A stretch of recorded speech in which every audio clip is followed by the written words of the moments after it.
Griffiths transformation principal. Griffith नाम के scientist थे जिन्होंने एक्सपेरिमेंट करा जिससे ट्रांसफॉर्मेशन प्रिंसिपल क्या है उसका पता चल गया। ठीक है।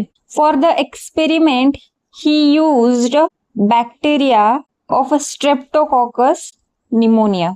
ग्रिफिथ नाम के जो साइंटिस्ट थे उन्होंने स्ट्रेप्टोकोकस बैक्टीरिया के ऊपर एक्सपेरिमेंट करा to know the transformation principle. Streptococcus pneumoniae के 2 स्ट्रेन्स उन्होंने ले लिए। 2 स्ट्रेन्स यानी कि 2 अलग अलग बैक्टीरिया उन्होंने ले लिए जो कि स्ट्रेप्टोकोकस बैक्टीरिया ही है, बट उनमें भी कुछ डिफरेंस है, जो कि ये है कि एक लिया उन्होंने एस स्ट्रेन और दूसरा लिया आर स्ट्रेन। एस स्ट्रेन यानी कि स्मूथ एंड आर स्ट्रेन यानी कि रफ। अब इनमें डिफरेंस ये है कि ये स्मूथ स्ट्रेन वाला बैक्टीरिया है एंड ये रफ स्ट्रेन वाला बैक्टीरिया है, बट ये स्मूथ स्ट्रेन वाले बैक्टीरिया के ऊपर एक पॉलीसैकेराइड की लेयर है जिसे हम पॉलीसैकेराइड कोट कहेंगे। ये है पॉलीसैकेराइड कोट।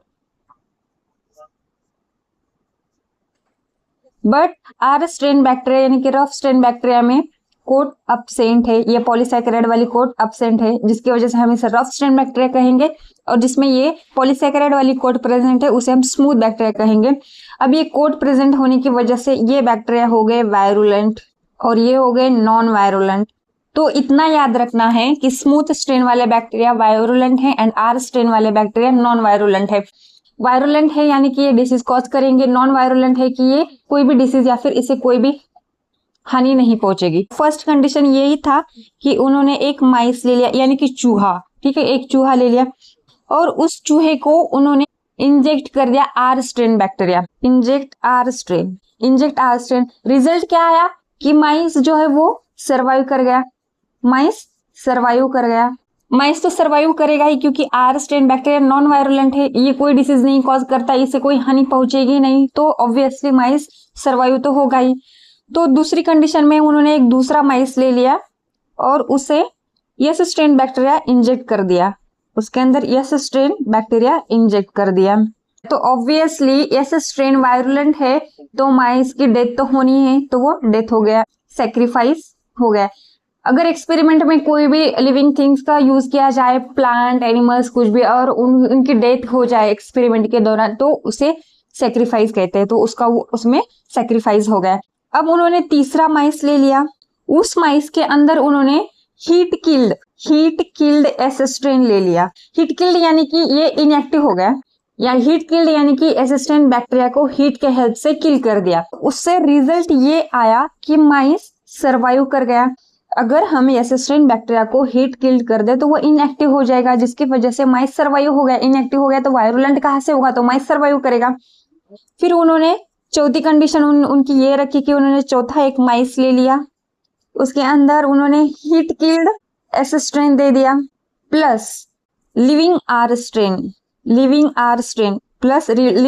स्ट्रेन भी इंसर्ट कर दिया उस माइस के अंदर। तो रिजल्ट ये आया कि माइस की डेथ हो गई, माइस सेक्रीफाइस हो गया।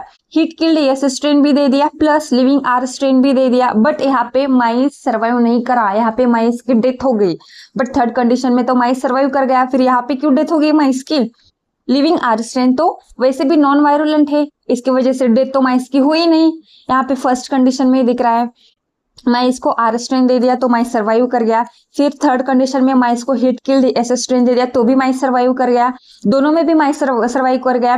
तो फोर्थ कंडीशन में हमने सेम वैसे ले लिया आर स्ट्रेन ले लिया और हीट किल्ड एस स्ट्रेन कर दिया, फिर भी माइस की डेथ हो गई। अब ये कैसे हुआ? क्योंकि बिकॉज ऑफ ट्रांसफॉर्मेशन प्रिंसिपल, यानी कि यहाँ पे हुआ ये कि mice plus injection of heat killed S strain bacteria and living R strain bacteria, इसका डीएनए ट्रांसफर हो गया आर स्ट्रेन बैक्टीरिया में, जिसे हम कहते हैं ट्रांसफॉर्मिंग प्रिंसिपल। तो कंक्लूजन क्या है इस एक्सपेरिमेंट का? Transformation principle. या फिर हो सकता है आर स्ट्रेन बैक्टीरिया ट्रांसफर हो एस स्ट्रेन बैक्टीरिया में। तब ग्रिफिथ को नहीं पता था कि डीएनए है जिसके पास ट्रांसफॉर्मिंग प्रिंसिपल है, उनको सिर्फ ये पता था कि बैक्टीरिया के अंदर, लिविंग थिंग्स के अंदर कुछ ऐसी चीज है जो कि ट्रांसफॉर्मेशन प्रिंसिपल है उसके पास, ठीक है, बट वो डीएनए है ये नहीं पता था। कुछ तो चीज है जो कि ट्रांसफर हो रही है, वो पता करने के लिए नेक्स्ट साइंटिस्ट आए, अ वेरी मैकलीड, अवेरी मैकलीड एंड एमसिकार्टी। उन्होंने एक्सपेरिमेंट करा फ्रॉम 1933 टू 1944। उन्होंने 10-11 साल तक एक्सपेरिमेंट करा कि वो ढूंढने के लिए कि वो चीज क्या है जो ट्रांसफर हो रही है। इन्होंने एक सेल ले ली जिसके अंदर एक डीएनए, प्रोटीन्स, आरएनए है। तो इस सेल को उन्होंने ट्रीट किया प्रोटीएज से। इस सेल को उन्होंने ट्रीट किया प्रोटीएज से, यानी कि वो प्रोटीन को डाइजेस्ट करेंगे। प्रोटीन डाइजेस्ट हो गया तो इनएक्टिव हो गया, तो ये ना कि और ट्रांसफॉर्मेशन कर सकता है और ना ही कुछ और। मान लो ये आर स्ट्रेन है, बट यहाँ पे उनको ट्रांसफॉर्मेशन ऑब्जर्व हुआ। मान ले कि यस स्ट्रेन है, बट यहाँ पे उनको ट्रांसफॉर्मेशन ऑब्जर्व हुआ। उन्होंने प्रोटीएज दिया प्रोटीन को डाइजेस्ट करने के लिए, तो फिर भी ट्रांसफॉर्मेशन ऑब्जर्व हुआ। प्रोटीएज देने के बावजूद भी वो चीज ट्रांसफर हो रही है। इसका मतलब यह है कि वो प्रोटीन नहीं है जो कि ट्रांसफॉर्मेशन कर रहा है। तो उन्होंने दूसरी सेल ली, उसके अंदर भी आरएनए डाले जो कि आरएनए को डाइजेस्ट करता है, बट उनको यहाँ पर भी ट्रांसफॉर्मेशन ऑब्जर्व हुआ, यहाँ पर भी ट्रांसफॉर्मेशन दिखाई दिया। तो इससे ये पता चलेगा कि वो आरएनए भी नहीं है जो कि ट्रांसफर कर रहा है, क्योंकि आरएनएज डाला। आरएनएज आरएनए को डाइजेस्ट करेंगे। अगर आरएनए डाइजेस्ट हो गया, इनएक्टिव हो गया, आरएनए डाइजेस्ट हो गया, तो उसके पास ट्रांसफॉर्मेशन प्रिंसिपल रहेगा ही नहीं, वो ट्रांसफॉर्म करने के लायक ही नहीं बचेगा। अगर वो डाइजेस्ट हो गया, इनएक्टिव हो गया आरएनए की वजह से, तो वो आरएनए भी नहीं है जिसके पास ट्रांसफॉर्मेशन प्रिंसिपल है। फिर उन्होंने एक तीसरी सेल ले ली जिसके अंदर उन्होंने डीएनए डाले जो कि डीएनए को डाइजेस्ट करता है, डीएनए डाले।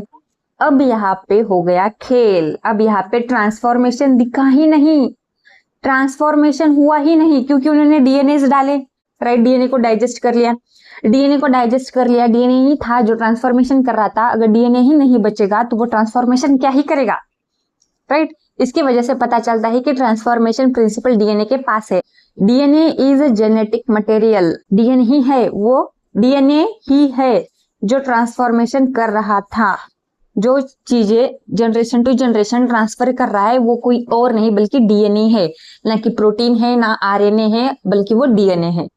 अब दो साइंटिस्ट आए, हर्शे और चेस। उन्होंने भी यही एक्सपेरिमेंट करा। ट्रांसफॉर्मिंग प्रिंसिपल डीएनए के पास ही है। For their experiment he use E coli bacteria and bacteriophage. अब इनके एक्सपेरिमेंट को ब्लेंडर एक्सपेरिमेंट भी कहते हैं। बैक्टीरियोफेज ले लिए, इसके डीएनए को उन्होंने फॉस्फेट 33 को रेडियो एक्टिव कर दिया और इसके प्रोटीन के सल्फर को उन्होंने 35 से सल्फर को रेडियो एक्टिवेट कर दिया प्रोटीन में। इनके एक्सपेरिमेंट के 3 स्टेप्स है। फर्स्ट स्टेप है अटैचमेंट, या फिर हम उसे इन्फेक्शन भी कहते हैं। सेकंड स्टेप है ब्लेंडिंग एंड थर्ड स्टेप है सेंट्रीफ्यूगेशन। ये 3 स्टेप है हर्शे एंड चेस एक्सपेरिमेंट के। अब 1 बाय 1 देखते हैं हम इन तीनों स्टेप में होता क्या है। एक्सपेरिमेंट में फर्स्ट स्टेप ये है कि इन्फेक्शन में क्या होगा, बैक्टीरियोफेज के प्रोटीन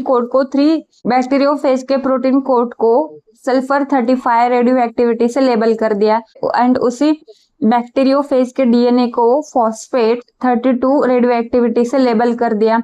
अब इनकी ब्लेंडिंग करा दी, ठीक है। ब्लेंडिंग करा दी यानी कि इसको क्या करा, ब्लेंडिंग करा दी यानी कि इनको एक मशीन में रख दिया, सेंट्रीफ्यूगेशन मशीन में रख दिया। वो गर गोल जिससे वो सर्कुलर मोशन में फास्ट स्पीड से घूमेगा, जिसकी वजह से जो हेवी मटेरियल है वो नीचे बैठ जाएगा, जो लाइट वेट मटेरियल है वो ऊपर आ जाएगा, जिसकी वजह से डिटैच हो जाएगा viral protein coat from bacterial cell से।